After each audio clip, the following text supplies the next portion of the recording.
You think you own the block? Well, honey, I own me. And tonight, that beige-sided cul-de-sac better watch out, because I've had it with the Sunnyvale Estates HOA. My name's Karen.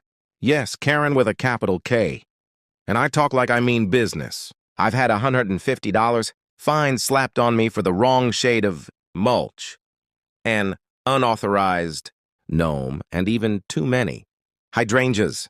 Those teal HOA envelopes kept showing up with threats of late fees, towing, and compliance hearings. I stayed polite. I wrote letters full of please and thank you, and somehow, polite just got me more fines. Then one afternoon, I caught the board president, Mr. Whitaker, watering my petunias. He claimed he was checking for weeds. I stared him down. Nice flowers, I said. Shame if someone reported you for overwatering. He blinked, confused, and that's when I realized if they wanted to play by the rule book, I'd play by mine. I started small.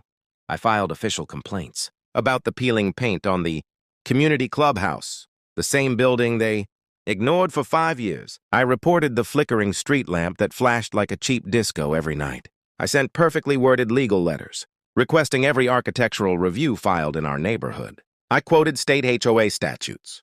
I raised my voice when I had to, and slowly I watched them sweat. Then, sweet mercy, I found their biggest sin. Most of their bylaws weren't legally adopted at all. Fancy pamphlets, zero approval. Their power?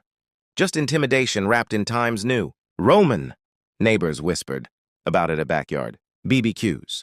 The HOA was basically a cardboard castle. So I marched into the next compliance hearing wearing my sharpest blazer.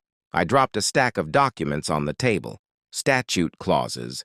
Ignored maintenance reports, failed ballot records. Then I said calm as sunrise. Ladies, gentlemen, and HOA board, you have no authority to fine me. None. Not my bushes, not my mulch, not my gnome. So here's the deal. Stop every fine and fee by tomorrow, or I take this to the county and let a judge tell us what color my mulch can be. Silence. Heads hung like wilted petunias. Mr. Whitaker tried to argue, but the meeting was already over. Within a week, the board collapsed. My fines were gone. The clubhouse finally got painted. Yes, I made sure of that, and the street lamp got fixed after years of complaints. I drove home after it all, stepped out of my car, and breathed in the smell of fresh mulch and newly painted walls. And I thought, sometimes the only justice a Karen needs is a binder full of receipts and a whole lot of backbone. And to the next HOA that tries messing with me, I've already got Volume 2 ready.